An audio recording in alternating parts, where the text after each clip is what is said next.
الحمد لله رب العالمين والعاقبة للمتقين والصلاة والسلام على أشرف الأنبياء والمرسلين محمد وعلى آله وصحبه أجمعين.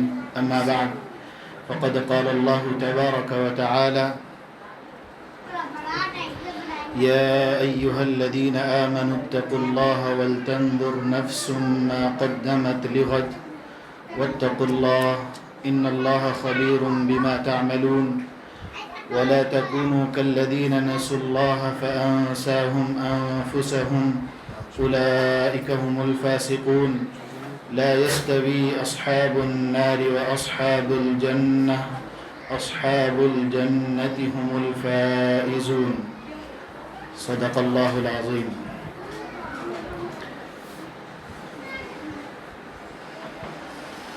میری عزیز مائیں اور بہنیں اور عزیز طلبہ کرام، اللہ تبارک و تعالی شانہ کا ہم سب پر بہت بڑا کرم اور انعام ہے کہ ان مشکل حالات میں بھی، اس دور میں بھی اللہ تبارک و تعالی شانہ نے ہمیں دین کے کاموں سے جوڑے رکھا اور دین سیکھنے کا موقع عنایت فرمایا. چاہے ہم مکتب میں پڑھتے ہوں یا ہفتہ واری اس اجتماع میں آتے ہوں، یہ دونوں بھی دین سیکھنے کا ایک ذریعہ ہے. اور اللہ تبارک و تعالی شانہ نے ہر مسلمان مرد و عورت پر ضروری قرار دیا ہے کہ وہ دین کا ضروری فرائض کا علم، موٹا علم تو حاصل کر لے، تاکہ وہ اپنی 24 گھنٹے کی زندگی شریعت کے مطابق گزار سکے. اس لیے کہ ہر مسلمان بندہ شریعت کے تابع ہے، اس کو ایک خاکہ دے دیا گیا ہے زندگی گزارنے کا، اس کے مطابق اس کو زندگی گزارنا ہے. اگر وہ خاکے ہی کو نہیں جانے گا، یعنی شریعت کو نہیں جانے گا، تو اس کی زندگی اس نظام کے مطابق نہیں گزر سکے گی، اس میں اس کا نقصان ہوگا. اس کی عام مثال یہ ہے کہ ہم اسکول جاتے ہیں تو اسکول میں ہمارے لیے اوقات مقرر کر دیے جاتے ہیں کہ آپ کو صبح اتنے بجے آنا پڑے گا اور اتنے بجے تک اسکول میں رہنا پڑے گا، اور اسکول میں اتنے پیریڈ پڑھائے جائیں گے، اتنے سبجیکٹ پڑھائے جائیں گے، ان کے اوقات یہ ہوں گے، درمیان میں آپ کو اتنا وقفہ دیا جائے گا، فلاں تفصیل. اور کچھ پروگرام ہوتا ہے تو اس کی بھی تفصیلات دے دی جاتی ہیں. اسی طرح ہم اس کو جانتے ہیں، پہلے اس سے لیتے ہیں، ذمہ داروں سے لیتے ہیں، اس کو سمجھتے ہیں، اس کے مطابق اپنے بچے کو تیار کر کے بھیجتے ہیں، اور ہم کوئی پروگرام میں جاتے ہیں تو اس نظام العمل کے مطابق اپنے آپ کو تیار کر کے وقت پر پہنچتے ہیں. تو معلوم یہ ہوا کہ جب تک ہم کسی بھی چیز کا، کسی بھی پروگرام کا نظام نہیں جانیں گے، اس وقت ہم اس میں کامیاب نہیں ہو سکیں گے. اسی طرح شریعت میں بھی جب تک ہم شریعت کو نہیں جانیں گے، اس وقت تک شریعت پر عمل نہیں کر سکیں گے. بہت سے ہماری زندگی میں ایسے اعمال ہوتے ہیں جو ہمیں پتہ ہی نہیں ہے کہ وہ دین اور شریعت کے تابع نہیں ہیں، وہ ایک بدعت ہے، ایک رسم ہے، اس کا دین سے کوئی تعلق نہیں ہے. ظاہر میں دکھنے میں تو عبادت معلوم ہوتی ہے، لیکن نہ کہیں سنت سے ثابت ہے، نہ کہیں قرآن میں اس کا تذکرہ ہے. یہ تو ایک رسم ہے جو دین کی شکل اختیار کر گئی ہے، عبادت کی شکل اختیار کر گئی ہے، بدعت ہے. یہ ہمیں پتہ ہی نہیں. اس کی وجہ یہ ہے کہ ہمیں دین کا اور شریعت کا صحیح علم نہیں ہے. تو یہ مکاتب اور یہ مختصر سے اجتماع، یہ دین کی گفتگو، دین کا مذاکرہ اصل میں دین سیکھنے کا ایک بہترین ذریعہ ہے. اس میں دین سکھایا جاتا ہے.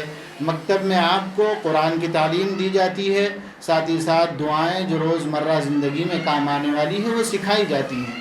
وہ کیوں سکھائی جاتی ہیں؟ کہ ہم اس کے عادی ہو جائیں، ہم اس کے مطابق اپنی زندگی گزاریں.